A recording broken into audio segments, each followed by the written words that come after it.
Shalom, salam sejahtera, sahabat jalan yang lurus. Selamat berjumpa kembali di channel ini. Saya berharap dan selalu berdoa semoga sahabat semua tetap dalam keadaan baik, dalam keadaan sehat, dan pastinya tetap di dalam perlindungan Tuhan. Saya juga mengucapkan banyak terima kasih kepada semua sahabat yang selalu setia untuk meluangkan waktu menonton video-video di channel ini, dan juga terus mendukung perkembangan channel ini dengan mengklik tombol subscribe, like, komen, dan juga share kepada teman-teman yang lain, supaya teman-teman yang lain juga boleh mendapatkan informasi seputar iman kekristenan. Kiranya Tuhan Yesus memberkati kita semua.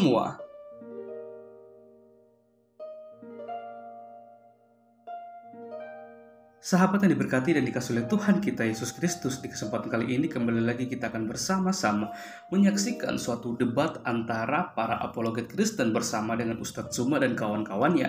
Kita akan melihat bagaimana para apologet Kristen akan melontarkan berbagai macam pertanyaan kepada Ustadz Tsuma berkaitan dengan iman kekristenan. Mengapa demikian? Karena Ustadz Tsuma ini bersama dengan kawan-kawannya kerap kali selalu membahas dan musik-musik iman kekristenan. Bahkan dia sendiri telah mengklaim bahwa dia merupakan seorang yang ahli kitab suci atau Alkitab itu sendiri. Maka dari itu kita akan melihat bagaimana Ustadz Tsuma pada akhirnya dibuat ketar-ketir oleh para apologet Kristen. Maka dari itu tanpa berlama-lama, mari langsung saja kita simak videonya. Saya mempersilakan untuk semua bisa memberikan komentar yang baik, positif, tanpa menjatuhkan satu dengan yang lain. Dan kiranya video ini juga, bahkan debat ini boleh memberkati kita semua. Selamat menyaksikan, Tuhan Yesus memberkati. Ada Yoab dan keturunannya untuk selama-lamanya. Tetapi Daud dan keturunannya dan keluarganya dan tahtanya akan mendapatkan selamat daripada Tuhan sampai selama-lamanya. Jadi Daud dan juga keturunannya itu akan mendapatkan keselamatan. Anak-anaknya, keturunannya. Sedangkan Yesus juga diceritakan dia adalah anak Daud. Bani Israel juga adalah keturunan Daud. Dan mereka sudah mendapatkan legitimasi dari Tuhan. Daud dan keturunannya dan keluarganya dan tahtanya akan mendapatkan selamat daripada Tuhan sampai selama-lamanya. Jadi tidak perlu lagi ada juru selamat untuk menebus mereka seperti yang dicanangkan oleh Kristen. Tapi sekali lagi, itu iman Kristen berada di zona Kristen. Dengan menggunakan Yesus sebagai korban di atas tiang salib, itu iman Kristen di luar daripada tembok pengajaran para nabi. Itu yang pertama. Yang kedua, kalau kita lihat daripada kitab perjanjian lama ini, bahwa Daud dan keturunannya sudah dijanjikan keselamatan secara sampai selama-lamanya, jadi tidak perlu lagi ada tebusan-tebusan. Ternyata Yesus pun mengakui di dalam Yohanes 17 nomor 8, semua firman yang Yesus jadikan ajaran kepada muridnya Bani Israel keturunan Daud dalam hal ini, ya, itu Yesus katakan bahwa semua firman telah aku sampaikan kepada mereka. Mereka di dalam tembok Bani Israel, Kristen di luar pagar. Segala firman yang engkau berikan padaku telah aku sampaikan kepada mereka. Mereka telah menerimanya. Jadi firman-firman ini telah diterima oleh murid angkatan pertama. Jadi tidak perlu lagi ada surat-surat yang muncul belakangan, semisal surat Paulus.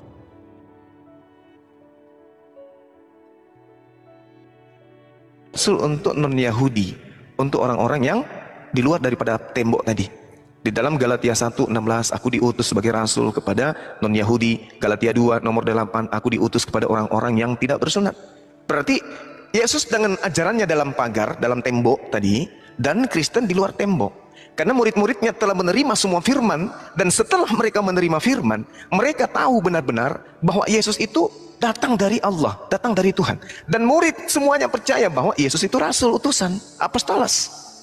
Jadi di lingkaran Yesus, murid-murid yang angkatan pertama, semuanya percaya kepada Yesus ini hanya rasul. Tapi kita hargai di luar pagar, di luar daripada pengajaran lingkaran pengajaran Yesus, itu Yesus adalah Tuhan. Nah ini yang kemudian susah untuk dilewati, adanya pagar yang begitu tinggi yang tidak bisa Kristen lewati untuk masuk ke dalam zona pengajaran Yesus.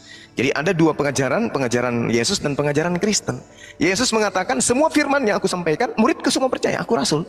Tapi Kristen muncul beberapa tahun kemudian, yang tadinya rasul menurut murid Yesus, ternyata menurut murid Paulus, Yesus ini adalah rasul. Seperti itu Bang, silakan. Baik Bang Tsuma. Pernyataan-pernyataan dari Bang Tsuma dari tadi mengatakan bahwa Yesus adalah Daud, anak Daud, semua Bani Israel adalah anak Daud dan lain sebagainya, keturunan Daud. Artinya bahwa Yesus adalah raja. Pernyataan ini mengkonfirmasi bahwa dia juga sebagai nabi, dia juga sebagai imam, dan dan dia juga adalah keturunan Daud. Diri di dalam Mazmur juga terkonfirmasi tentang nubuat-nubuat tentang Yesus itu sendiri, bahwa Allahku mengapa itu yang digenapi ketika dia disalib, dan Eli Eli lama sabatani, Allahku mengapa engkau tinggalkan. Itu per 22 itu sudah menjelaskan bahwa itu akan dinyatakan oleh Yesus Kristus. Tapi bukan berarti tidak ada lagi bahwa Allah itu sudah menyelamatkan kekal abadi dan tidak ada yang akan datang lagi sebagai manusia yang kami yakin bahwa Yesus Tuhan yang turun menjadi manusia itu, Yesus yang turun seperti Yohanes 1:14 itu turun menjadi, karena itu besar kasih karunia Allah. Kenapa? Karena pada di dalam Taurat hidup di dalam para nabi-nabi zaman itu bahwa manusia hidup dalam perbudakan ya, yaitu kedagingannya manusia, hidupnya sudah tidak terpuji di hadapan Allah. Maka kasih Allah itulah yang membuat Allah harus turun menjadi manusia untuk mengosongkan diri, merendahkan diri, supaya Allah bisa berjumpa dengan manusia itu sendiri. Karena memang kita tidak bisa melihat Allah, maka Allah turun sebagai manusia supaya kita dapat berkomunikasi. Tetapi kalau memang Bang Suma dan kawan-kawan itu tidak bisa memahami hal ini, itu tidak ada masalah buat saya, karena itu memang sudah tercatat dan itu sudah dibuat dalam Yesaya, di dalam Mazmur, dan itu semua sudah ditulis dalam 700 tahun sebelum Yesus datang, dilahirkan. Dan bahkan Yesus itu datang sebelum Abraham ada, perkataan-perkataan itu yang mewakili bahwa dia adalah Tuhan, dia adalah yang menjadikan alam semesta dan sebagainya. Dan itu sudah tertulis. Bagaimana mungkin Yesus itu yang dikatakan oleh Yohanes bahwa anak domba Allah yang menghapus dosa dunia? Bagaimana mungkin kalau misalnya lihat di Perjanjian Lama atau di Torah atau apapun itu, kitab-kitab apapun, Bang Suma pernah nggak membaca bahwa seorang nabi yang menghapus dosa dunia? Siapa itu bisa menghapus dosa dunia? Kalau ini yang putus-putus saya atau Pak Prengki ya? Saya clear. Host, suara saya putus-putus nggak teman-teman? Cik. Hostnya? Oke, saya tanggapi atau Bapak mesti mau lanjut? Ya, pertanyaan saya bahwa pernahkah Bang Suma membaca bahwa dari kisah Nabi atau apapun yang menyatakan bahwa dia bisa menghapus dosa dunia? Iya. Kalau yang saya lihat itu pengakuan Yohanes, Pak, di dalam Yohanes 1 nomor 29. Itu pengakuan Yohanes. Tetapi Yesus sendiri mengakui, aku berdoa bukan untuk dunia, aku berdoa untuk mereka. Jadi antara pengucapan Yesus dengan ucapan Yohanes itu bertentangan. Aku berdoa untuk mereka bukan untuk dunia. Itu di dalam Yohanes 17 nomor 9. Jadi antara pernyataan penulis Yohanes sendiri dengan pengakuan Yesus itu sendiri itu pertentangannya sangat kuat sekali. Aku berdoa untuk mereka bukan untuk dunia, aku berdoa. Jadi yang tadi yang dikatakan dalam Yohanes 1 nomor 29 itu bertentangan. 29 di bab 1 itu dikatakan pada keesokan harinya Yohanes kemudian penulis Yohanes sendiri ya, atau keterangan dari penulis sendiri. Keesokan harinya Yohanes melihat Yesus datang kepada dia dan dia berkata, lihatlah anak domba Tuhan akan menghapus dosa dunia. Tetapi ini adalah kesaksian Yohanes. Yohanes yang dimaksud di sini adalah Yohanes Pembaptis. Yohanes Pembaptis mengatakan, lihatlah kemudian. Keesokan harinya Yohanes Pembaptis melihat Yesus datang kepadanya dan ia berkata, lihatlah anak domba Allah yang menghapus dosa dunia. Tetapi Yesus sendiri mengaku, aku berdoa bukan untuk mereka, aku berdoa untuk mereka, bukan untuk dunia aku berdoa. Tetapi untuk mereka yang telah engkau berikan kepada aku, sebab mereka adalah milikmu. Makanya tadi saya mengatakan terlalu banyak kemudian tangga, terlalu banyak pakar yang harus dilalui oleh saudara-saudara Kristen saya untuk sampai kepada ajaran Yesus. Tadi juga sempat Bapak mengatakan Yesus itu adalah raja bagi Bani Israel. Itu sulit, Pak. Sulit sekali. Kenapa saya katakan sulit? Kita lihat di dalam Yeremia 36 nomor 30. Sebab beginilah firman Tuhan. Ini Tuhan yang berfirman ini. Ini Tuhan yang berfirman. Beginilah firman Tuhan tentang Yoyakim, Raja Yehuda. Dia tidak akan mempunyai keturunan yang akan duduk di atas takhta Daud. Ini Tuhan yang berfirman. Beginilah firman Tuhan tentang Yoyakim Raja Yehuda. Dia tidak akan mempunyai keturunan yang akan duduk di atas takhta Daud, dan mayatnya akan dicampakkan sehingga kena panas di waktu siang dan kena dingin di waktu malam. Ini Tuhan yang mempersaksikan, dan Tuhan bersumpah tidak akan ada lagi keturunan dari Yoyakim yang akan duduk di atas tahta Daud. Sedangkan kalau kita melihat tentang keturunan, sedangkan kita lihat keturunan Yoyakim ini jelas. Yoyakim ini nama bapaknya adalah Yosia. Kita lihat misalnya di dalam Yeremia 26 nomor 1. Pada permulaan pemerintahan Yoyakim, anak Yosia Raja Yehuda. Jadi Yosia memiliki anak bernama Yoyakim. Yoyakim ini adalah bin Yosia. Yeremia 35 nomor 1. Firman yang datang dari Tuhan kepada Yeremia di zaman Yoyakim bin Yosia, Raja Yehuda. Berarti Yosia ini punya anak bernama Yoyakim. Nah, Yoyakim kena sumpah di Yeremia 36 nomor 30 bahwasanya keturunan Yoyakim tidak akan pernah ada yang duduk sebagai raja di tahta Daud. Bagaimana dengan Yesus? Kita lihat di dalam Matius 1 nomor 11, Pak. Ternyata Yesus di sini adalah keturunan Yoyakim. Banyak kali tembok yang harus dilalui ajaran Kristen untuk bisa sampai kepada kebenaran absolut. Matius 1 nomor 11, Yosia memperanakkan Yekonya.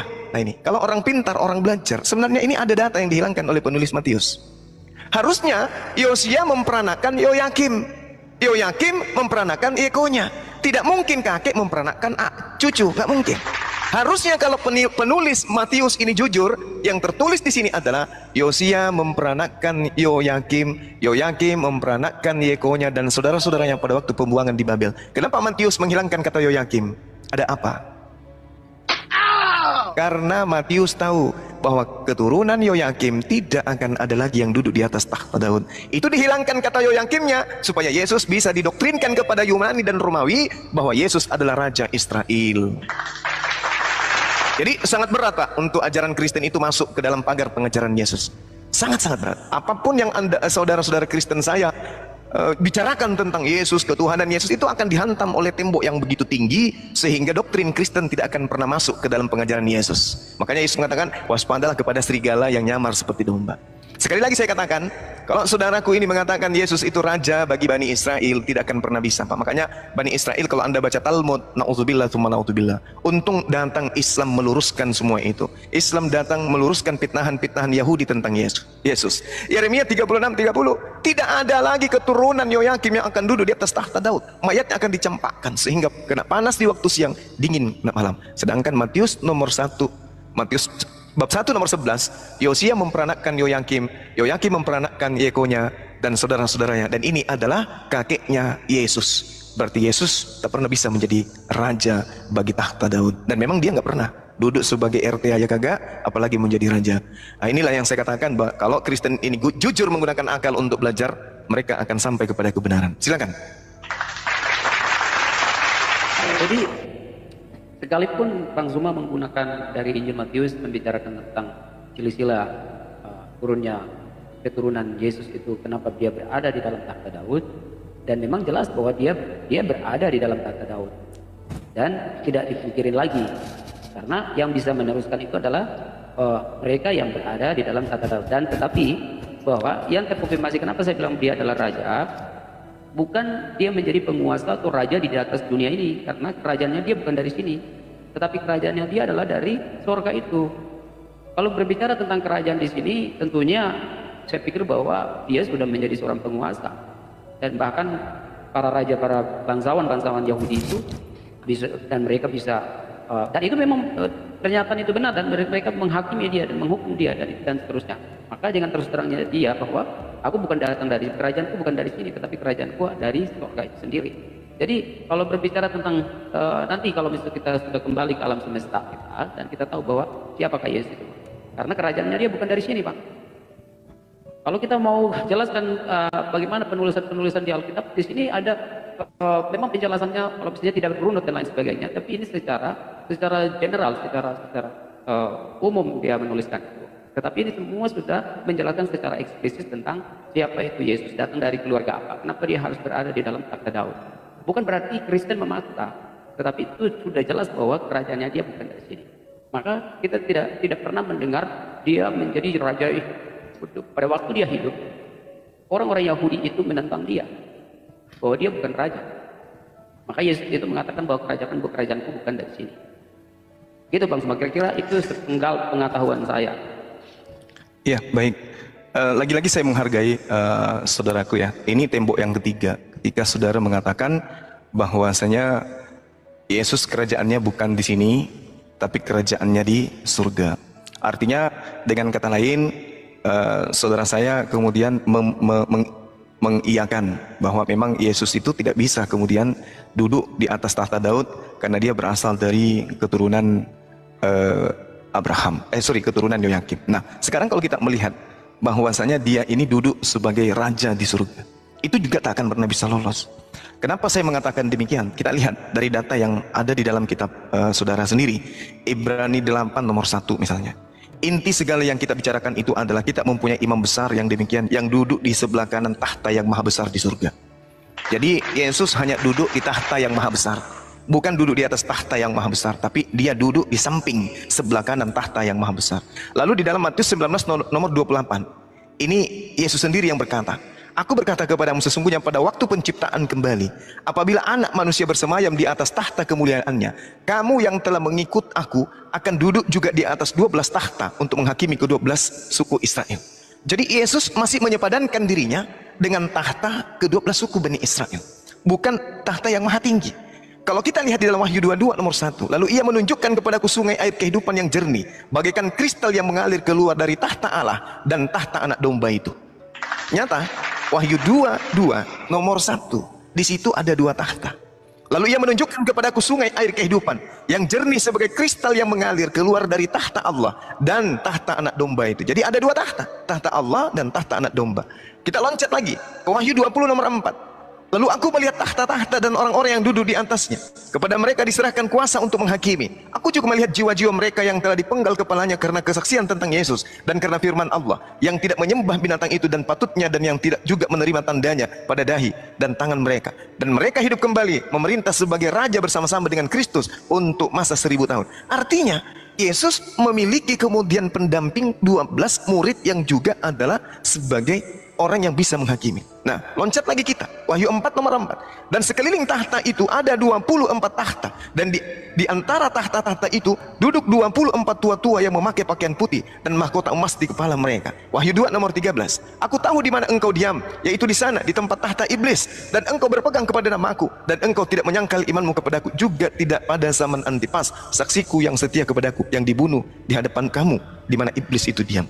Jadi ketika dikatakan kemudian Yesus duduk di samping tahta yang maha tinggi, artinya dia tidak duduk kemudian di tahta kerajaan yang sebagaimana kemudian di saudara imani bahwa tahta Yesus itu ada di surga. Betul, tahta dia ada di surga, betul.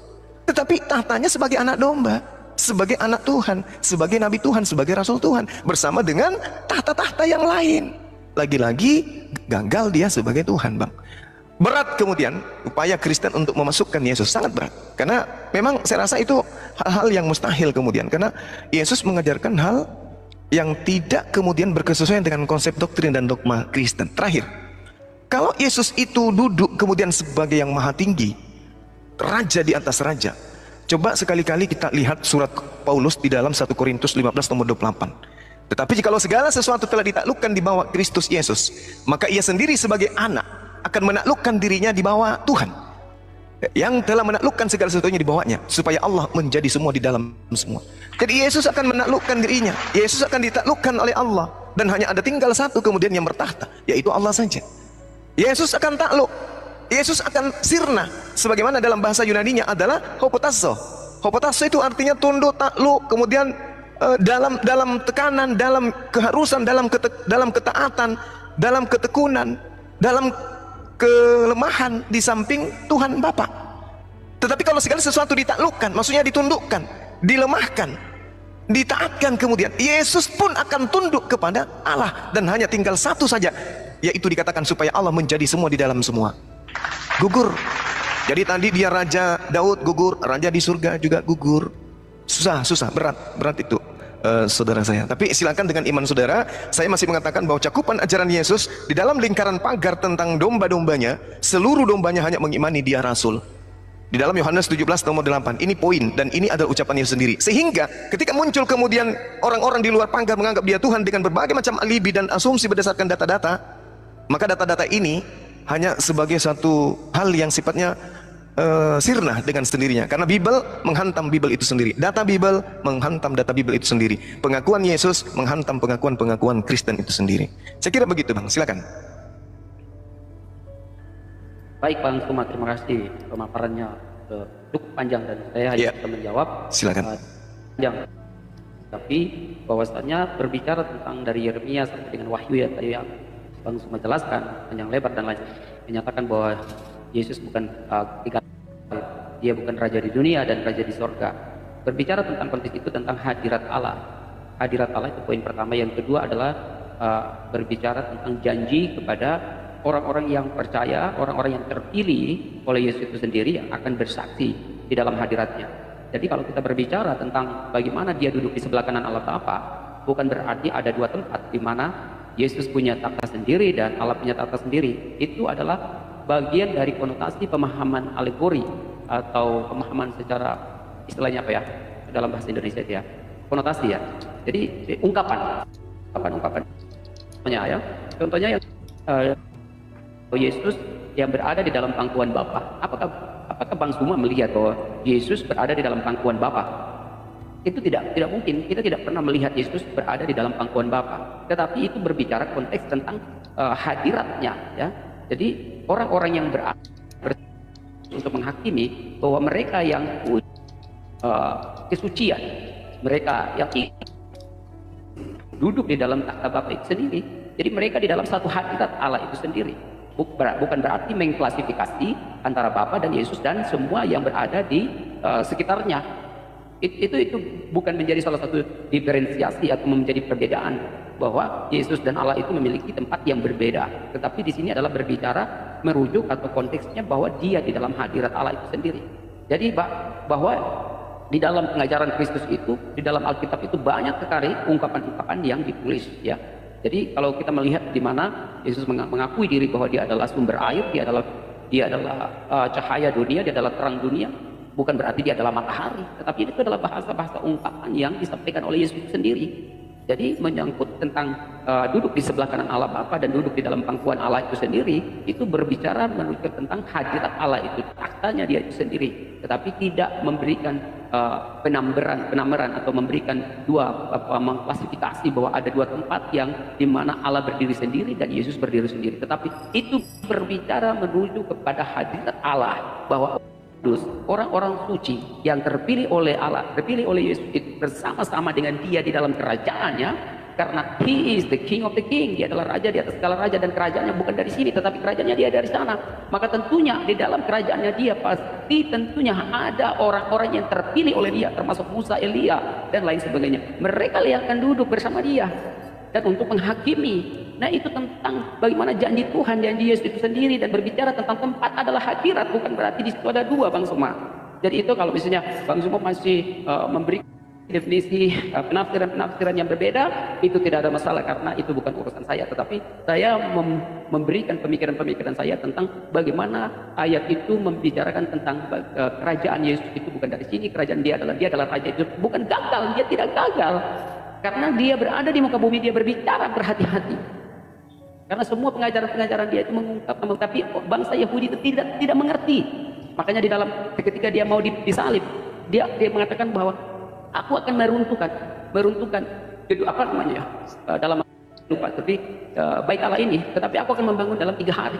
Itu adalah bahasa ungkapan dan itu terkonfirmasi ketika dia disalib mati dan 3 hari dia bangkit kembali. Dan situlah para tua-tua adat, para ahli Taurat pada waktu itu yang mengerti, para murid-muridnya yang menyaksikan hal bahwa ternyata pembicaraan dia ini merujuk pada hari ketika ia bangkit dan 3 hari dia bangkit kembali, mati dan bangkit kembali. Nah itu membicarakan tentang ungkapan-ungkapan dan lain-lain dan seterusnya. Semua adalah yang dia bicarakan. Karena Yesus berbicara sangat berhati-hati, maka dia berbicara pun dia tidak mengakui dirinya Allah. Dan bahkan orang Yahudi itu menolak dia. Saudaraku akan menolak saya, kayak gitu. Itu dia. Oke Bang Suma. Baik Bang. Ya, lagi-lagi saya menghargai ya, itu iman dari saudara Kristen. Tapi apapun yang saudara imani, doktrinkan dan seterusnya, Anda tanamkan kemudian, itu masing-masing doktrin, masing-masing pernyataan, itu akan ada tembok yang begitu tinggi yang tidak bisa dilalui oleh Kristen. Ketika saudara saya mengatakan kemudian dia adalah Tuhan itu sendiri dan seterusnya dengan ungkapan-ungkapan yang ya saya menghargai. Tetapi kita harus tahu bahwa sebelum Kristen itu datang, lebih dulu ajaran para nabi ke tengah-tengah Bani Israel yang mana mereka intim dengan Tuhan. Jadi aspek ini tidak bisa dilupakan kemudian. Kita harus runut. Ulangan 32 nomor 39, lihatlah sekarang bahwa akulah dia.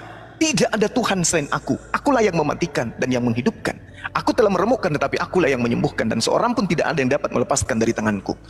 Lalu kemudian dikatakan dalam Yeremia 10 nomor 6, tidak ada yang sama seperti engkau ya Tuhan. Engkau besar dan namamu besar oleh perkasaan. Yesus tak bisa masuk ke sini. Lalu kemudian dikatakan lagi 2 Samuel 7 nomor 22. Sebab itu engkau besar ya Tuhan Elohim. Sebab tidak ada yang sama seperti engkau, dan tidak ada Tuhan selain engkau menurut segala yang kami tangkap dengan telinga kami. Ini pengakuan dari kitabnya orang Yahudi, dan ini tidak bertentangan dengan ajaran Yesus. Ini bertentangan kemudian dengan apa yang saudara-saudara Kristen saya imani. Mari kita lihat, kalau Yesus itu adalah Tuhan itu sendiri, tembok pertama yang harus Kristen langkahi itu adalah kitabnya sendiri. Makanya saya katakan tadi, musuh terberat Kristen itu adalah kitabnya sendiri. Selain kitabnya, pengakuan-pengakuan Yesus itu sendiri. Kita lihat 1 Yohanes 3 nomor 2. Saudara-saudaraku yang kekasih, sekarang kita ini adalah anak-anak Theos, tetapi belum nyata keadaan nasib kita kelak. Akan tetapi kita tahu bahwa apabila Yesus menyatakan dirinya, kita akan menjadi sama seperti Yesus. Sebab kita akan melihat Yesus dalam keadaannya yang sebenarnya. Kalau saudara saya tadi mengatakan bahwasanya Yesus itu adalah raja di atas raja, King of King, yaitu iman Kristen, kita hargai. Tapi tunggu dulu, apakah tembok-tembok penghalang untuk meraih kebenaran absolut, untuk menyandingkan antara doktrin Kristen dan ajaran Yesus dan ajaran para nabi itu bisa klop? Ternyata tidak. Justru kitab Kristen sendiri yang saling membantah di dalamnya. 1 Yohanes 3 nomor 2. Akan tetapi ketika Yesus menyatakan dirinya, kita akan menjadi sama seperti Yesus. Sebab kita akan melihat Yesus dalam keadaannya yang sebenarnya. Nah, Yesus ini dalam keadaannya yang sebenarnya apa? Dia manusia, sama seperti kita manusia. Kalau dia Tuhan, seperti yang saudara saya katakan, raja di atas raja, dia adalah Tuhan segalanya. Dia adalah raja di atas surga. Maka kita ini juga, kita dalam arti kata Kristen, Kristen juga adalah Tuhan. Apakah iya demikian konsep ajaran para nabi? Tidak, itu mustahil.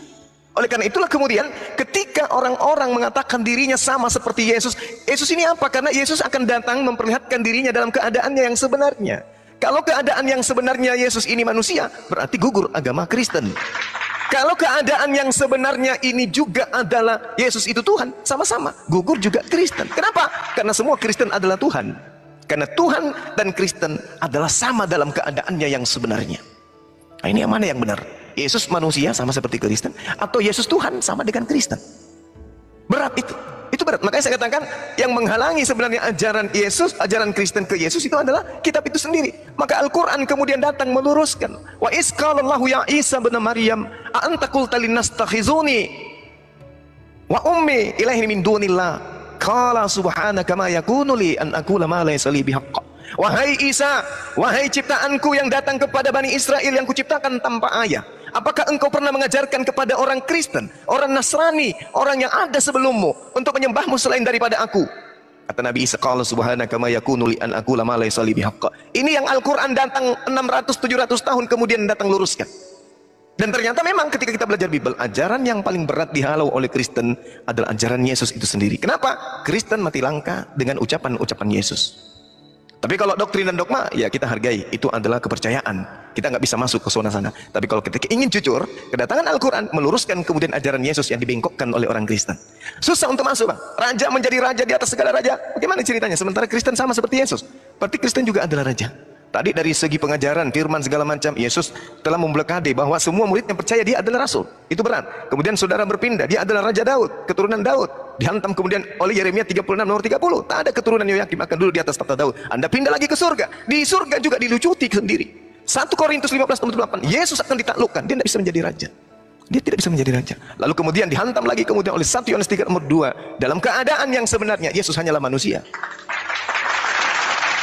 Gimana mau jadi raja? Gimana mau jadi Tuhan? Sementara Tuhan mengatakan dirinya laisa kamitslihi syai', tidak serupa dengan manusia. Di dalam Yeremia 10 nomor 6, 2 Samuel 7 nomor 2. Belum lagi Tuhan mengatakan 2 Raja-Raja 19, maka sekarang ya Tuhan, selamatkanlah kiranya kami dari tangannya supaya segala kerajaan di bumi mengetahui bahwa engkau sendiri, tak ada campuran makhluk. Engkau sendirilah Tuhan itu sendiri. Yesaya 37 nomor 6. Ya Tuhan semesta alam, Eloh Israel yang bertahta di atas kerubim, hanya engkau sendirilah Elohim, segala kerjaan di bumi engkaulah yang menjadikan langit dan bumi. Ayub 9 nomor 8. Yang seorang diri membentangkan langit dan melangkah di atas gelombang-gelombang laut. Yesus tak punya tempat dia, Yesus tidak punya jatah karena dia manusia. Bilangan 23 nomor 19, Tuhan bukan manusia, bukan anak manusia. Hosea 9 nomor 11, Hosea 11 nomor 9, Tuhan pencipta langit dan bumi, bukan manusia. Sedangkan Maria melahirkan manusia. Berat bang, berat. Silakan dilanjut. Kalau masih ada senjata untuk masuk ke dalam pengajaran Yesus, tapi saya rasa semakin lama semakin berat. Silakan. Ya Bang Suma, terima kasih untuk mungkin berat, tapi saya harus menyampaikan ini bahwa silakan. Apa yang dibicarakan tentang dari saya melihat pembicaraan dari Bang Suma mengatakan bahwa Allah itu yang bisa mematikan dan menghidupkan itu sendiri. Terbukti bahwa Yesus dia membangkitkan orang mati, ya, melakukan mujizat-mujizat itu terkonfirmasi dengan baik. Ketika dia masa hidup, dia melakukan itu. Dan itu atas kuasa dia, bukan kuasa si B, si C dan sebagainya. Maka kita sebagai pengikut itu diberikan, Yesus sendiri, aku akan memberikan kamu kuasa. Aku akan memberikan kamu kuasa. Dan itu Yesus berkata demikian. Kalau berbicara aku memberi, dia mengatakan aku, bukan Allahku yang akan memberikan kamu kuasa. Tidak bisa. Ketika dia mengatakan bahwa Allahku yang memberi kamu kuasa, kita bisa memikirkan bahwa memang ada otoritas lain yang dipakai oleh Yesus untuk memberi kuasa kepada murid-muridnya dan lain sebagainya. Nah, kita loncat bahwa dari dalam 1 Yohanes 3. 1 Yohanes 3 itu berbicara lagi-lagi Bang Suna bahwa di sini mengungkapkan kita sebagai pengikut Allah atau anak-anak Allah, bukan anak Allah, tetapi kita adalah anak-anak Allah yang akan sama seperti dia, bukan berarti kita sebagai Tuhan juga. Itu pemahaman yang sangat keliru. Bahwa Yesus di dalam Yohanes 1 Yohanes 3 itu menyatakan bahwa kita yang terpilih oleh Allah, ketika kita mengikuti perintah, ketika kita mengikuti ajarannya, ketika kita melakukan perbuatan-perbuatan yang menyenangkan hati Allah, maka kemudian waktunya kita akan kembali ke hadirat Allah. Kita terpilih menjadi anak-anak Allah. Maka di sini ditegaskan kita tidak tahu, karena ini menyangkut dengan perbuatan-perbuatan dosa. Dosa-dosa inilah yang harus kita hindari sehingga kita akan terpilih menjadi anak-anak Allah. Kalau tidak, ketika kita tidak menaati perintahnya, kita tidak melakukan kehendaknya, apa yang diperintahkan oleh Yesus itu sendiri, maka Yesus akan tidak mengenal kita. Maka di dalam firman Tuhan yang lain mengatakan bahwa penyalah engkau dari sini, aku tidak mengenal engkau, aku tidak pernah mengenal engkau.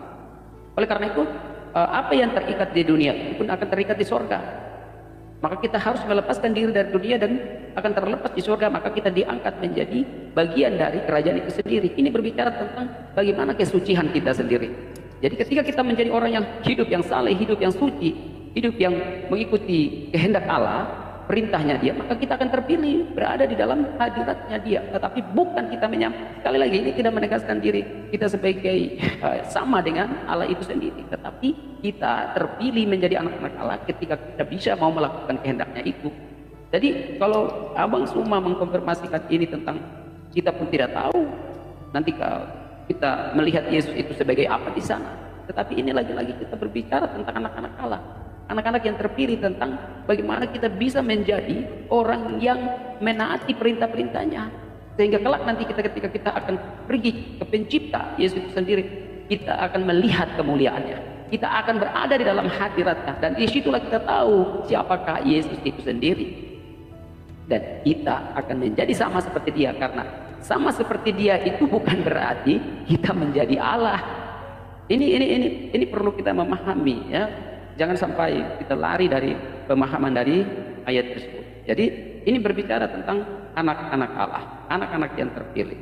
Jadi cukup jelas kalau kita baca dari ayat sebelumnya dan seterusnya, dan di situ terkonfirmasi. Tetapi kalau ketika kita baca hanya satu ayat saja, dan itu akan memberikan satu pengertian yang berbeda. Tentu Bang Suma sudah memberikan pengertian berbeda karena mengambil satu ayat saja.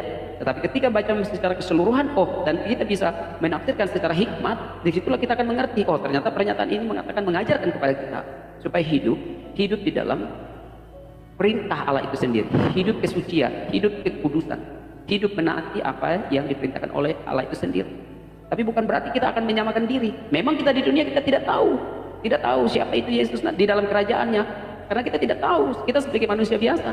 Maka ditekankan di sini bahwa nanti kita akan melihat siapa itu Yesus itu sendiri, dan kita akan menjadi sama seperti dia, bahwa ketika kita hidup saleh, hidup kekudusan, hidup suci, maka kita akan kembali di dalam hadirat. Di situ kita melihat kemuliaan Allah, dan kita bisa melihat sejatinya Yesus itu sendiri. Betapa bahagianya itu sahabat. Karena itu Yesus mengatakan bahwa aku akan pergi dan menyediakan rumah-rumah di sana. Dia yang tahu, dia akan menyediakan rumah-rumah kepada orang yang percaya kepada dia, yang mengimani kepada dia. Dan mereka sudah dibaptis dan dimeterai, dan mereka akan kembali ke hadirat Allah ketika dia mau melakukan kehendaknya dia.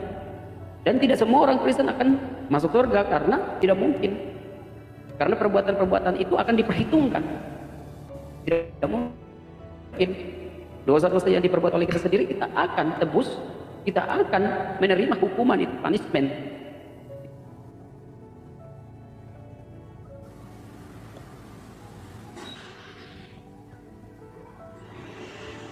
Oke, masih ada? Boleh nyambung nggak sih Bang Suma? Iya, silakan Bang. Maaf ya, maaf ya kalau di tengah-tengah ya. Cuman tadi aku dengar sedikit itu soal teladan Yesus itu loh maksudnya. Hendaklah hidup kita itu sama seperti Yesus, maksudnya dalam teladan, bukan dalam misalnya status ketuhanan begitu. Iya, baik. Jadi kalau dalam teladan juga itu tidak akan kena poinnya.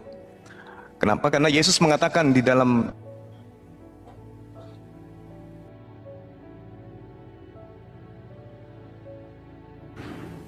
suaranya hilang ya Bang?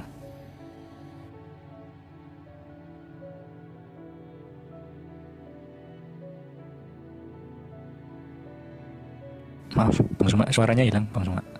Tes. Beda, dari konsep ketuhanannya berbeda, rumah ibadahnya berbeda, hari ibadahnya berbeda. Apa yang bisa kita lihat dari Kristen supaya sama seperti Yesus? Aku mengasihi Bapa dan aku melakukan segala sesuatu yang diperintahkan Bapa kepadaku. Salam satu Tuhan.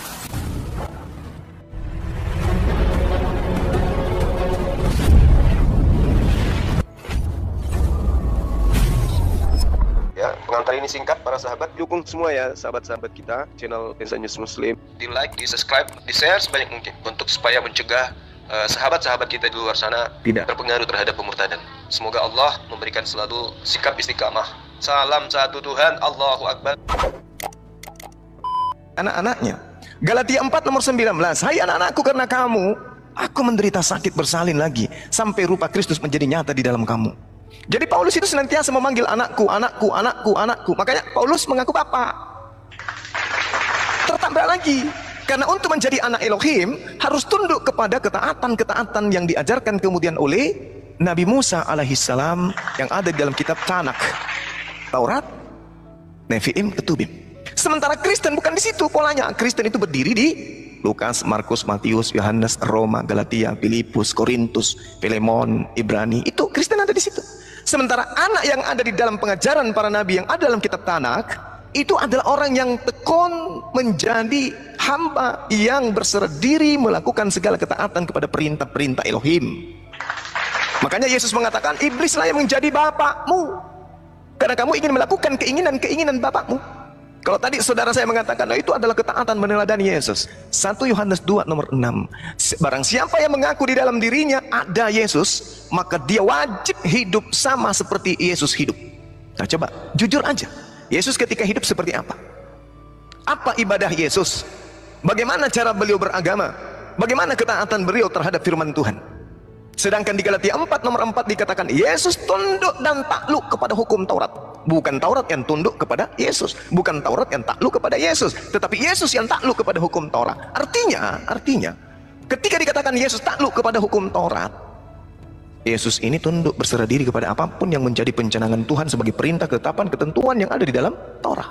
Berdasarkan Galatia 4 nomor 4. Bagaimana dengan Kristen? Apakah Kristen takluk dalam hukum Taurat?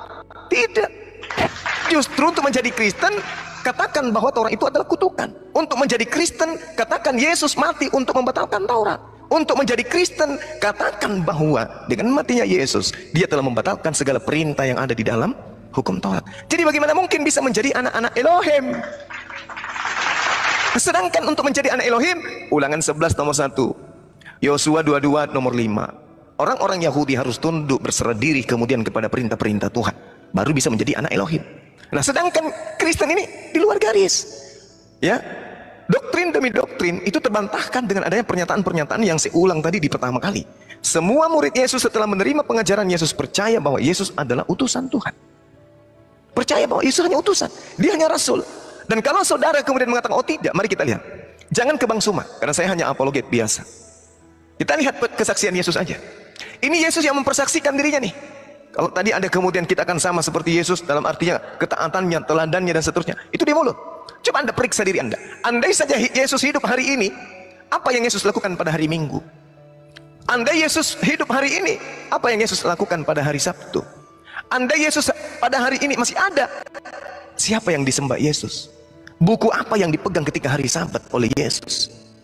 Bagaimana murid-muridnya? Apakah Yesus mengajari muridnya makan babi? Apakah Yesus mengajari muridnya ibadah hari Minggu? Apakah Yesus mengajari muridnya untuk menyembah dirinya? Apakah Yesus mengajari untuk meninggalkan hukum Torah dan mengatakan itu adalah kutuk? Tidak. Di dalam Yohanes 5 nomor 36, tetapi aku mempunyai kesaksian yang lebih penting dari kesaksian Yohanes Pembaptis yang tadi mengatakan dia adalah domba yang menghapuskan dunia, dosa dunia. Ternyata kesaksian Yesus lebih penting. Apa itu? Segala pekerjaan yang diserahkan. Nah coba, diserahkan. Segala pekerjaan yang diserahkan Tuhan kepadaku, supaya aku melaksanakan pekerjaan itu. Pekerjaan itu juga yang aku kerjakan sekarang. Dan itulah pekerjaan yang memberi kesaksian tentang aku.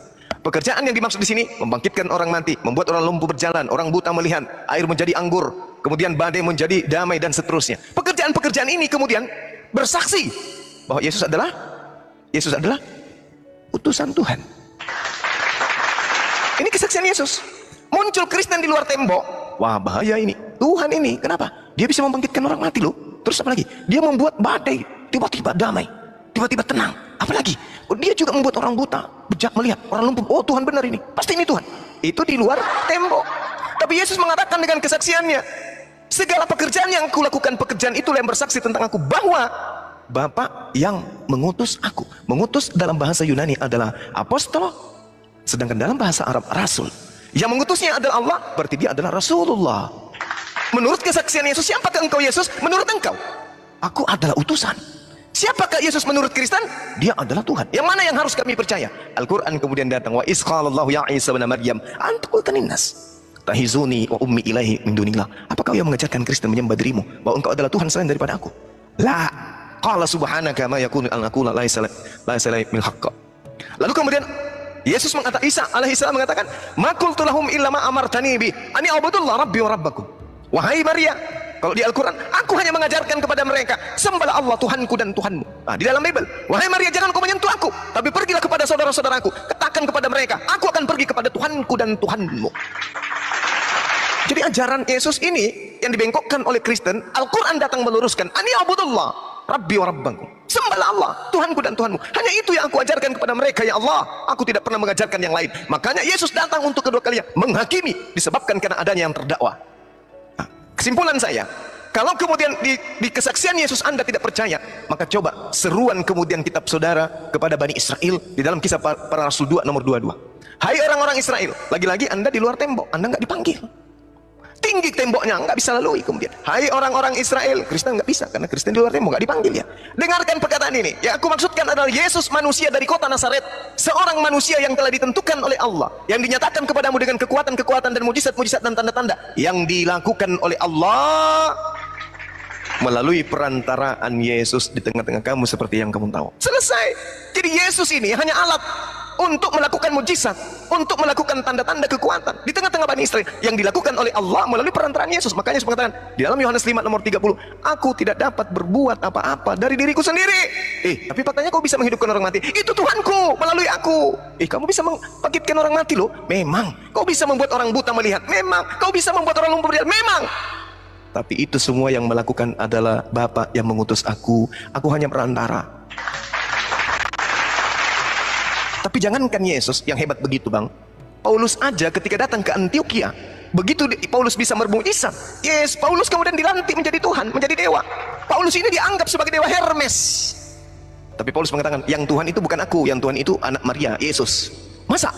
Gimana dia? Oh, dia hebat, dia bisa membangkitkan orang mati, dia bisa membuat orang lumpuh jalan. Oh iya kah? Iya. Jadi gimana sekarang? Ya, kalau kau mengatakan dengan mulutmu bahwa Yesus itu Tuhan, maka engkau akan diselamatkan. Halilintar. Itu tertulis dalam Roma 10 nomor 9.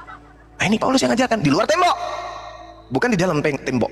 Mungkin itu terakhir dari saya karena di tempat saya sudah mau buka. Terima kasih saudaraku Frankie, saudara Bro Admin berdiskusi dengan baik. Insya Allah habis maghrib kalau masih ada waktu kita akan lanjut kembali untuk meluruskan ini, kedatangan Al-Quran untuk meluruskan ajaran Nabi Isa yang kemudian menjadi makar di tengah-tengah Bani Israel dan menjadikan saudara-saudara Kristen ini sebagai korban dari makar tersebut. Demikian untuk sementara.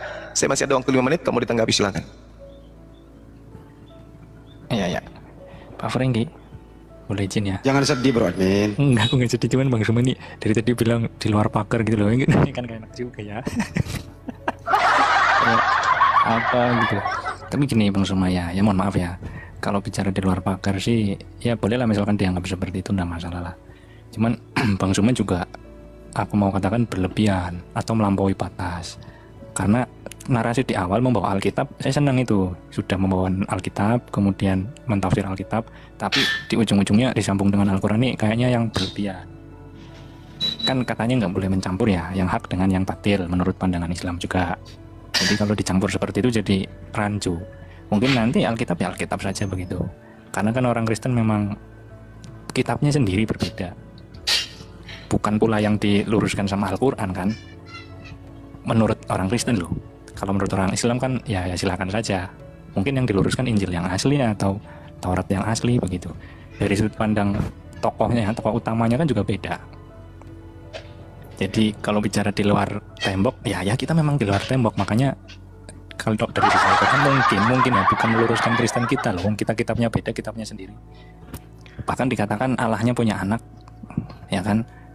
Anaknya Yesus itu, kemudian Yesus sendiri juga bukan anak yatim, punya bapak secara hukum, punya bapak secara ilahi, kan beda. Begitu sih paling tanggapan saya. Iya, baik. Sekarang begini Bang, kalau orang-orang yang hidup sesaman Yesus aja, pemakan babi, tidak bersunat, nyembah dirinya, ya Romawi, Yunani, haram hukumnya, kemudian bergaul dengan murid-murid Yesus, lalu bagaimana dengan Anda? Ini dulu poinnya. Bahkan ada seorang perempuan datang bersungut-sungut kepada Yesus, teriak-teriak mohon untuk anaknya disembuhkan. Hanya sekedar disembuhkan anaknya, sekedar penyembuhan aja penyakit, bukan untuk keselamatan dunia akhirat, bukan, hanya untuk anaknya disembuhkan. Apa kata Yesus? Usir dia dari sini. Ini hanya sekedar menyembuhkan loh, bukan untuk menjadi hamba seperti menjadi Kristen, tidak. Padahal status ibu ini percaya sepenuh hati kepada Yesus, percaya sepercaya-percaya, sampai Yesus mengatakan imanmu besar ibu. Tapi hanya sekedar untuk menyembuhkan saja, Yesus mengusir. Tidak layak roti yang disiapkan untuk anak-anak. Anak ini siapa? Anak ini Bani Israel. Tidak layak roti yang disiapkan untuk anak-anak diberikan kepada siapa? Kepada guguk. Ini orang yang sudah bersentuhan langsung dengan Yesus, komunikasi langsung dengan Yesus, interaksi langsung dengan Yesus, bersoal jawab dengan Yesus. Nampak Yesus mengklaim dan memberikan stempel imanmu besar ibu. Jadilah seperti apa yang engkau inginkan. Jadilah seperti apa yang engkau inginkan. Ibu ini menginginkan apa? Anaknya sembuh. Apa yang terjadi? Anaknya sembuh. Kalau dia tetap menjadi pengikutnya, tetap menjadi percaya kepada Yesus, statusnya berubah nggak menjadi domba? Tidak. Tetap guguk karena domba ini hanya ada dalam kandang. Domba ini adalah Bani Yakub. Makanya Yesus mengatakan masih ada lagi dombaku di luar kandang, di luar tembok ini. Yaitu Bani Israel yang sudah berserak ke penjuru bumi. Yang di dalam Yehezkiel 5 nomor 12 Tuhan marah kepada mereka. Sehingga Tuhan mengatakan, aku akan membuat sepertiga dari Bani Israel berserak ke penjuru bumi. Yeremia 23 nomor 2 nomor 3. Itu jelas itu. Domba-domba yang sudah berserak ke penjuru bumi akan disatukan kembali. Maka Yesus mengatakan, masih ada lagi dombaku di luar pagar ini, di luar halaman ini. Coba Anda lihat original teksnya. Di luar halaman kan? Artinya di luar pagar, di luar tembok. Coba Anda lihat original teksnya tuh. Masih ada lagi dalam Yohanes 10 tuh. Baca original teksnya. Apa yang dikata? Masih ada lagi dombaku di luar halaman, di luar tembok. Ya. Nah, sedangkan orang yang sesama Yesus aja dianggap guguk, apalagi kita. Apalagi Anda, saudaraku. Ini yang perlu dipahami. Makanya ketika Yesus menerangkan waspadalah kepada serigala yang nyamar seperti domba, ucapan Yesus ini di dalam halaman. Kristen tidak ada di situ, di luar. Kata Yesus kepada muridnya, "Hai, sini. Ini di dalam pagar nih, dalam halaman nih." Apa kata Yesus? Sini. Apa guru? Waspadalah kepada nabi-nabi palsu yang datang kepadamu menyamar seperti domba. Iya. Sesungguhnya mereka adalah serigala yang buas. Ini bisikan Yesus kepada Bani Israel muridnya nih, yang di dalam halaman, dalam pagar. Dari buahnya kamu bisa melihat mereka. Apa buahnya? Memang dia masih membawa namaku, memanggil aku Tuhan. Bahkan asal kalian tahu, mereka sampai pada level bermujizat memakai namaku. Masa sih? Iya, bernubuat, meramal. Bahkan mereka bernubuat pakai namaku, bermujizat pakai namaku. Bahkan mereka dapat mengobati orang-orang yang kerasukan setan pakai namaku. Tapi hati-hati, mereka adalah serigala Mereka adalah orang yang di luar dari lingkaran halaman rumah kita. Mereka adalah orang yang ada di luar daripada lingkaran dari kandang kita. Mereka datang nanti kepada kalian, ngaku-ngaku sebagai domba, padahal sesungguhnya mereka ini adalah serigala. Pertanyaan saya, siapa yang datang di angkatan pertama kemudian mengaku sebagai pengikut Yesus? Lukas buktikan kepada saya dia pengikut Yesus, tunjuk bukti data. Markus buktikan kepada saya dia adalah pengikut Yesus, bukti data. Paulus buktikan kepada saya secara histori di mana dia menjadi pengikut Yesus. Lalu kemudian buktikan kalau ada agama lain di luar Kristen yang memanggil Yesus Tuhan, bermujizat pakai nama Yesus, bernubuat pakai nama Yesus, mengusir setan pakai nama Yesus. Tunjukkan. Ini adalah buah-buah dari pengajaran Nabi palsu, di mana Bani Israel, murid-murid yang ada dalam kandang itu tidak boleh kemudian percaya kepada mereka. Waspadalah kepada mereka. Nah sekarang 30 detik terakhir menjadi PR dan renungan buat saudara Bro Admin dan sahabatku Frankie. Berjalannya kisah Yesus terakhir kemudian 33 tahun plus 40 hari, menyisahkan kemudian 11 murid. Muridnya yang satu telah mati. Murid, sabar sayang, ya sedikit lagi. Murid ke-11 punya keturunan tentunya, anaknya, cucunya, cicitnya, terus sampai ke bawah. Kemana mereka pergi? Kenapa nggak menjadi Kristen?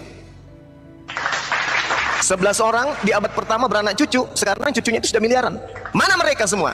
Ternyata yang mengajarkan Kristen yang masuk ke Indonesia Portugis, bukan Bani Israel ke-11 murid, kemudian Jerman, bukan ke-11 dari murid, kemudian Belanda. Mana orang Yahudi, keturunan Yesus, murid Yesus yang datang mengajarkan Kristen yang baik? Tak ada. Ini tolong direnungkan. Jadi yang disebut serigala selalu mengaku domba. Yang disebut serigala nyamar selalu merasa dirinya domba. Selalu merasa dirinya domba. Maka muncul pertanyaan, sebenarnya yang domba di sini siapa? Yahudi apa Kristen? Ini aja dulu. Ini direnungkan dulu. Dua agama besar antara Yahudi dan Kristen, di mana di antara keduanya ini yang domba, yang mana serigala? Apakah Kristen ini domba asli, Yahudi yang serigala, atau jangan-jangan sebaliknya? Hanya otak yang waras lah yang bisa menentukan itu. Yang mana serigala di antara dua agama ini? Tidak mungkin domba dua-duanya. Tidak mungkin juga serigala dua-duanya. Yahudi, keturunan Yakub adalah domba. Nah, yang bukan keturunan Yakub, apa gelarnya? Domba, nggak mungkin. Serigalanya mana kalau begitu? Kalau tidak ada serigala berarti Yesus bohong. Harus ada serigala di antara dua ini. Karena kalau tidak ada, Yesus pembohong, Yesus pendusta. Katanya ada serigala yang datang kepada angkatan pertama. Mana? Mana? Lukas 21, nomor 8. Waspadalah kepada penyesat yang akan datang kepadamu, membawa namaku dan mengatakan aku adalah Tuhan. Namun sebelum itu terjadi, terlebih dahulu kamu dipenjara, dianiaya, disesat, dan dimasukkan ke dalam penjara-penjara. Siapa pelaku ini? Siapa pelaku ini sebagai penyesat yang kemudian mengatakan dirinya sebagai murid setelah mengaku-ngaku bertobat? Nah inilah yang direnungkan. Saya kira begitu, saudaraku Bro Admin dan juga Frankie. Saya mohon maaf, ini waktu saya untuk berbuka puasa. Kiranya apa yang saya sajikan ini bisa direnungkan lebih baik. Kedatangan Islam adalah meluruskan ajaran Yesus yang dibengkokkan oleh Romawi dan Yunani. Demikian, salam tauhid, salam satu Tuhan. Assalamualaikum warahmatullahi wabarakatuh dan semangat petang. Silakan Bang Handi diambil alih untuk sementara. Ya, waalaikumsalam warahmatullahi wabarakatuh. Silakan Bro. Belum tepuk tangan dulu. Netizen belum tangan. Tunggu sabar. Sudah. Oke, thank you. Oke, silakan. Ya Bro Admin, saya bisa tanggapi sebentar ya, belum mungkin Bang Suma udah pergi buka puasa ya. Terima kasih Bang Suma sudah memberikan pemaparan-pemaparan tentang pembahasan penafsiran kitab hari ini. Ya kita ambil ilmu-ilmunya, kita bisa merenungkan, yang baik kita simpan, yang tidak baik kita buang. Jadi kalau berbicara tentang domba, serigala dan lain sebagainya, justru orang Kristen lah mengucap syukur dan berterima kasih sebetulnya, karena bangsanya sendiri menolak tentang kehadiran Yesus itu sendiri. Maka orang Yahudi itu sedang menantikan yang namanya Mesias itu. Mereka sungguh-sungguh menolak, maka terjadilah penghakiman, terjadilah penyalipan, karena mereka sendiri menolak tentang kehadiran Yesus itu sendiri. Maka di dalam Alkitab berbicara bahwa akan diberikan kepada bangsa lain. Nah bangsa lain adalah bangsa, termasuk Indonesia adalah bangsa lain itu sendiri yang menerima. Jadi kekristenan itu hadir di Antioquia, mendeklarasikan diri menjadi pengikut Kristus, dan itu sudah benar bahwa kitalah yang menerima tongkat estafet ini. Kalau berbicara tentang domba, tentunya Yahudi adalah domba-domba itu. Maka dia tidak mau, Yesus tidak mau menghilangkan Taurat, tapi Yesus menggenapi Taurat supaya domba-dombanya ini yang di luar pagar, mereka bisa masuk ke dalam ruangan tersebut, karena dia tidak mau disesatkan. Tadi berbicara tentang wanita, Bang semua mengatakan bahwa sampainya memohon disembuhkan oleh anak, dan menyatakan guguk atau apa diberikan kepada anjing apa. Itu sebenarnya pemahaman yang salah.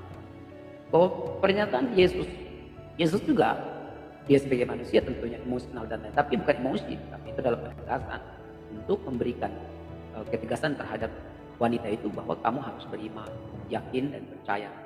Sama hal dengan ketika Yesus berada di danau. Oke Bro Franky, karena Bang Juma udah ini juga, saya ingin tanya jawab singkat saja menjelang buka puasa gitu ya Bang Franky ya. Oh ya. Ya ini loh. Baik. Gimana Bro? Saya hormati Bang Franky diskusi baik-baik saja. Ini loh, tadi saya dengar tuh Yesus itu bermukjizat itu ya itulah dia menandakan dia Tuhan kan gitu ya. Menandakan dia adalah Tuhan, bisa menghidupkan orang mati, mengobati orang sakit gitu. Apakah Pak Franky bisa berpikir sehat? Kalau dia adalah Tuhan waktu dia menghidupkan orang mati, apakah orang-orang di zaman itu tidak ngikutin dia? Ini Tuhan ini habis hidupin orang mati, dia kemana ya? Ternyata di malam hari dia pulang ke rumah tidur. Mikir dia, loh kok Tuhan tidur? Loh siang dia Tuhan, bermukjizat, ngajar, okelah dia Tuhan, melebihi daripada umat manusia yang ada di muka bumi. Tapi kok dia malam pulang makan, pulang mandi, pulang tidur sama kita, kok nggak ada bedanya ya?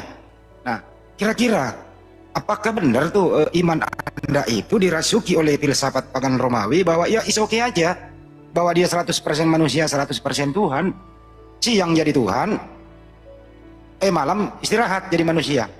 Apa bisa dikatakan begitu kesimpulannya Pak Franky? Konsep ketuhanan Anda, silakan Bang. Ya Bang Andi, terima kasih. Artinya gini Bang Andi,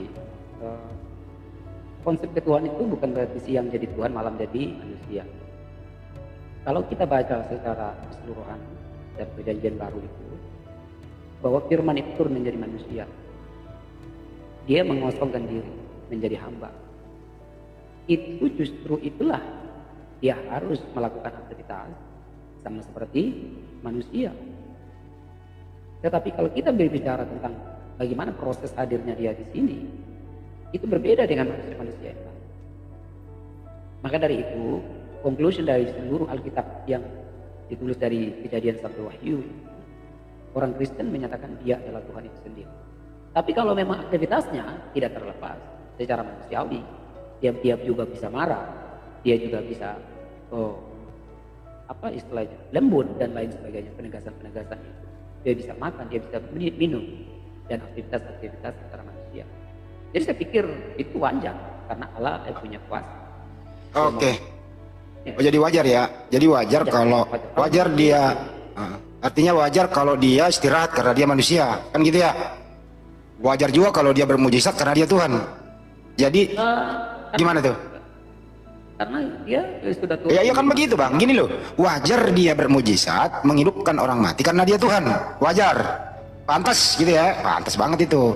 Pantas juga dia istirahat karena dia manusia. Pantas juga dia bermujizat karena dia Tuhan. Artinya, kalau dia bermujizat, dia Tuhan. Kalau dia istirahat, dia manusia. Betul tak Bang? Konsepnya begitu? Benar nggak Bang? Kalau pandangan itu kan kita beda persepsi. Nah menurut Anda Yesus ini bagaimana waktu di bumi coba? Dia bermujizat, dia Tuhan atau bukan? Maka dari itu ada keilahiannya dia, ada kemanusiaannya dia. Tetapi bukan berarti on off. Dia bukan kayak celup. Ya kalau gitu saya tanya Bang, waktu dia bermujizat dia Tuhan atau bukan? Dia melakukan mujizat itu karena keilahiannya dia. Ya iya dia Tuhan. Sepenuhnya Allah dan sepenuhnya manusia. Iya Bang, jadi waktu dia bermujizat Yesus adalah Tuhan, betul? Bener nggak? Dia sepenuhnya. Ya benar. Kedua-duanya ada. Iya benar. Waktu dia tidur dia Tuhan atau dia manusia? Saya pikir dari tadi saya menjelaskan aktivitas. Nggak sederhana Bang. Ini Bang, ini mau buka puasa. Kalau dia tidur, dia manusia atau dia Tuhan? Saya mengatakan bahwa dia punya dui natur Allah dan manusia. Berarti Tuhan tidur? Saya mengatakan dia Tuhan. Jadi manusia dan Tuhan tidur? Saya pikir itu tidak ada masalah. Tuhan bisa tidur, Tuhan bisa. Oke, tidak ada masalah Tuhan tidur. Karena itu punya kuasa. Dia tidur pun dia maha tahu. Dia tidak tidur pun dia tetap adalah Tuhan itu sendiri. Artinya Tuhan Anda bisa merasakan rasa ngantuk gitu ya? Sehingga tertidur. Karena biasanya orang tidur itu karena ngantuk. Karena Bang Andi bahwa tadi saya berbicara. Karena nggak mungkin orang baru bangun tidur. Orang yang lama beraktivitas, habis bermukjizat, capek gitu, dikerubutin orang-orang, hidup Tuhan Yesus, habis bermukjizat menghidupkan orang mati. Ya kalau di zaman now sekarang ini kayak pilpres ya, banyak orang minta foto-foto, apa tanda tangan segala macam, capek toh. Pulang istirahat bang, makan tidur. Kan habis bermukjizat bang. Gitu loh bang Treki, betul ya? Ya itu. Nah kayak gitu. Kalau pemikirannya seperti itu, saya juga tidak bisa membantah. Iya. Dan mau gimana lagi itu, bahwa dia punya dinatur secara ilahi dan secara manusia. Iya. Dan kalau abang bilang dia tidur sebagai Tuhan, saya menyatakan ya dia sebagai Tuhan juga ketika dia melakukan. Iya Tuhan tidur bang. Ya. Karena dia ini bang, dia punya kuasa. Apa sih yang dia tidak bisa lakukan? Dia mati pun dia bisa. Iyalah, Tuhanmu itu maha kuasa. Iya, silakan. Dia mati pun bisa bang. Iya. Hanya sekedar tidur. Tidur gitu ya. Iya. Jangankan tidur 2 jam 3 jam, dia mematikan dirinya aja bisa kok, betul ya? Mematikan diri aja kan bisa kan? Iya benar ya. Iya baru enggak gua. Jangan kan tidur dia matiin dirinya aja bisa ya. Iya baru ingat gua. Benar juga ya. Kuasa. Apa yang dia tidak bisa lakukan? Kan orang mati bisa dia bangkitkan. Ada kuasa. Apalagi iya orang mati dia bangkitkan. Jangan kan tidur. Mati sendiri. Iya. Mati sendiri pun dia bisa. Bisa. Dia bangkit sendiri pun dia bisa melakukan. Mati sendiri, bangkit sendiri, mandi sendiri, mandiri, tidur sendiri, nggak punya bini. Karena punya kuasa dia. Iya, tidur sendiri, nggak punya bini, nggak ada yang dikalonin. Kalau bini dia punya bini, semua orang ini adalah bini-bininya dia. Buset. Pengantin-pengantinnya dia. Baik laki-laki mau perempuan itu adalah bini-bininya dia, tidak ada masalah. Jadi, buset. Jadi si Bom Bom ini bininya Yesus ya, si Bom Bom. Semua kita adalah pengantin-pengantinnya Yesus. Wah buset. Kita dikatakan kita adalah pengantin-pengantin itu sebagai anak Allah itu sendiri. Jadi kalau kita mau representatif apapun itu adalah kedekatan Allah dengan manusia. Jadi kalau apa sih pengantin itu tidak berkonotatif, maksudnya tidak. Bro Prengki dan lain sebagainya. Bro Prengki tadi Anda sempat menyebut Antioquia gitu ya. Kan tadi sempat juga ada di luar. Sebenarnya Kristen ini kan di luar daripada pengajaran Yesus untuk Bani Israel toh. Kristen ini kan Anda bukan Bani Israel gitu kan. Anda kan Bani Roma. Setuju dulu sampai sini ya. Jadi sebenarnya sasaran pengajaran Yesus itu bukan untuk Bani Roma. Salah bang. Justru. Maka tadi saya bilang bahwa ketika bangsanya tidak menerima dia, maka dia akan memberikan kepada bangsa lain. Bangsa lain itu adalah kekristenan itu sendiri. Menurut Bang Prengki, Yesus diutus kepada Bani Israel atau ke seluruh dunia? Pada mulanya dia memang diutus untuk Bani Israel. Tetapi bangsa Israel, bangsa Yahudi itu menolak dia. Makanya keluarga pun tidak menyetujui, tidak menerima dia. Maka diberikanlah tongkat estafet ini kepada bangsa lain. Maka pemerintahan itu sampai ke ujung dunia. Menurut Anda, Yesus hanya diutus kepada domba yang hilang di Israel gitu. Kamu tahu nggak siapa yang keluar nyebrangi lautan membawa ajaran ini? Anda paham siapa? Dialah seorang yang bernama Paulus, mampir di Antioquia dulu. Ya, jadi sebelum dia ke Roma nih. Sebelum dia ke Roma, tadinya kan Saulus tuh. Ini saya saudara lainnya. Menganiaya pengajaran-pengajaran Yesus, murid-murid dibunuh, dibantai begitu. Kemudian dia katanya mau ke Damsyik bertobat, matanya dibutakan. Habis itu dia ke Antioquia. Di sanalah mulai Paulus memberi gelar orang-orang disebut Kristen. Kemudian Saulus ini membawa ajaran ini nyebrang lautan ke daerah Roma, Galatia, Efesius, dan macam-macam. Di sanalah dia mengajarkan ajaran-ajaran yang diketahui tentang siapa Yesus menurut Paulus. Kemudian dibantu oleh Raja Konstanti, dengerin dulu, dibantu oleh Raja Konstanti, dikonsilikan pula menjadi Tuhan dia. Makanya di dalam pengajaran Anda itu, yang mengatakan Yesus Tuhan itu adalah Paulus, bukan Yesus. Jadi memang saya akui Anda ini, pengajaran menurut Bang Juma, pengajaran di luar tembok. Artinya apa? Pengajaran di luar garis yang ditugaskan Sang Pencipta kepada Yesus. Paulus menyambungnya di luar tembok.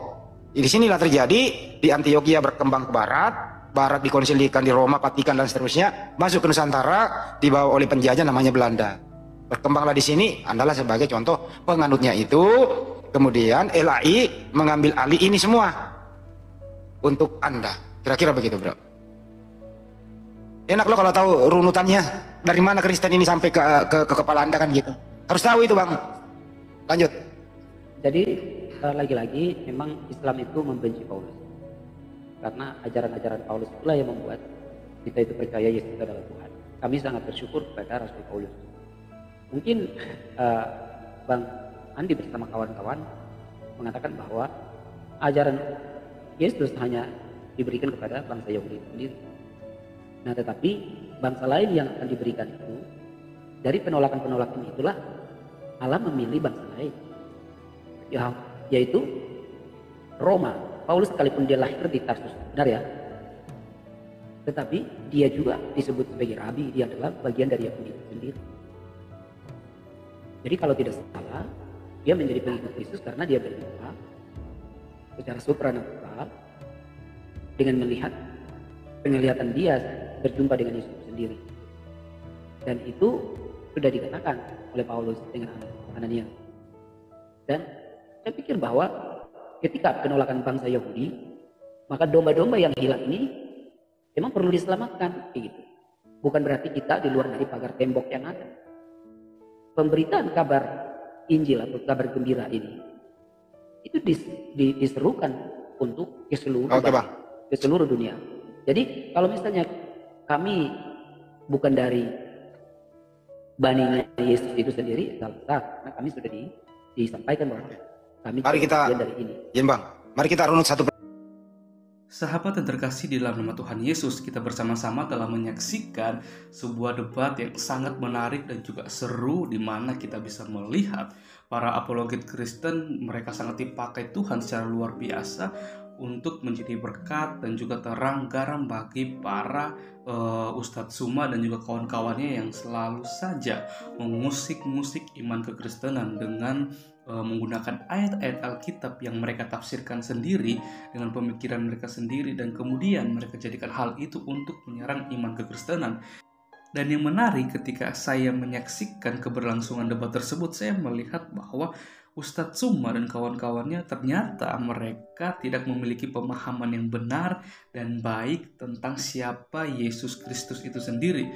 Malahan kalau kita melihat, mereka mengatakan dan mengklaim bahwa kita orang Kristen sebenarnya terlalu mengikuti ajaran Paulus, bukan ajaran Yesus. Padahal kalau kita melihat latar belakang Paulus sebelum dia menjadi seorang rasul, Paulus dia merupakan seorang yang sangat membenci kekristenan. Kerap kali dia juga yang memenjarakan, bahkan juga menganiaya orang Kristen. Akan tetapi pada waktu perjalanannya menuju ke Damsyik, dia berjumpa secara pribadi dengan Yesus Kristus, dan pada saat itulah dia mengalami perubahan dan pertobatan, sehingga dia melayani Yesus Kristus dengan mengabarkan kabar gembira, kabar sukacita kepada setiap orang yang tidak mengenal dan belum mengenal siapa Yesus Kristus itu sendiri. Karena apa yang disampaikan oleh Rasul Paulus dalam pelayanannya, semuanya pasti berkaitan dengan karya Allah yang dinyatakan melalui Yesus Kristus itu sendiri, tentang kedatangannya, kematiannya, kebangkitan, serta kenaikan Yesus Kristus. Dan hal inilah yang tidak dipahami oleh seorang Ustadz Tsuma dan kawan-kawannya.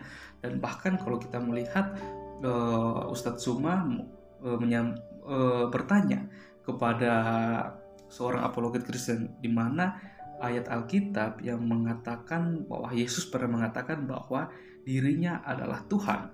Kalau Ustadz Tsuma bersama dengan kawan-kawan membuka Yohanes 13 ayat 13, di situ dikatakan bahwa kamu menyebut aku guru dan Tuhan, dan katamu itu tepat, sebab memang akulah guru dan Tuhan. Hal inilah yang tidak dipahami dan dimengerti oleh seorang Ustadz Tsuma dan kawan-kawannya. Karena apa? Karena memang mereka kerap kali hanya mengutip-ngutip ayat Alkitab, mencomot-comot ayat Alkitab, dan mereka tafsirkan sesuai dengan pemikiran mereka sendiri, dan mereka menjadikan hal itu untuk menyerang iman kekristenan. Kalau Ustadz Tsuma mau mengerti dan memahami apa yang dituliskan, apa maksud dan tujuan dari penulisan Yohanes 13 ayat 13 ini dengan tafsiran yang benar, dengan menggunakan literatur yang benar, pastinya Ustadz Tsuma akan mengerti dan memahami pernyataan Yesus Kristus di dalam Yohanes 13 ayat 13. Karena gelar Tuhan yang dimiliki oleh Yesus adalah sebagai bukti bahwa ia adalah Allah. Gelar tersebut juga memberikan sebuah pemahaman kepada setiap umat manusia bahwa Yesus adalah satu-satu sang juru selamat bagi umat manusia yang percaya kepadanya. Yesus adalah Allah yang layak disembah oleh segenap umat manusia. Hal tersebut berarti bahwa gelar Tuhan yang dimiliki oleh Tuhan Yesus sungguh membuktikan keilahian yang dimilikinya. Hal yang paling terpenting dalam ayat tersebut juga merupakan pengakuan Tuhan Yesus sendiri bahwa Ia adalah Tuhan, yang mana hal tersebut merupakan pengakuan yang paling berharga atas ketuhanan Yesus Kristus yang diucapkannya sendiri. Hal inilah yang harus dipahami dan dimengerti oleh seorang Ustadz Tsuma dan para polemikus lainnya. Dan saya berharap ketika mereka menggunakan ayat ini, mereka harus menggunakan literatur yang dapat dipercayai dan juga literatur yang sungguh-sungguh mendekati teks atau ayat yang berkaitan dengan pengakuan Yesus Kristus dalam Yohanes 13 ayat 13 ini, bukan menggunakan sumber-sumber dari Injil Filipus, Barnabas, atau Injil-Injil yang di luar keempat Injil, yaitu Matius, Markus, Lukas, dan Yohanes. Dan ya, saya berdoa supaya Ustadz Tsuma bersama dengan kawan-kawannya yang selalu saja mengusik iman kekristenan, supaya mereka sendiri juga boleh mengalami pengalaman pribadi seperti Rasul Paulus, di mana mereka bisa berjumpa dengan Yesus Kristus dan mereka boleh melihat bahwa hanya Yesus yang adalah Tuhan dan Juru Selamat, jalan yang benar dan hidup, membawa kepada kekekalan ketika kita mati kelak, seperti itu. Dan kita terus berdoa untuk para apologet Kristen supaya mereka juga terus dipakai Tuhan secara luar biasa untuk menjadi garam terang dimanapun mereka berada. Oke teman-teman, sekian video saya di hari ini. Sampai berjumpa di video saya selanjutnya. Kiranya Tuhan Yesus memberkati kita semua.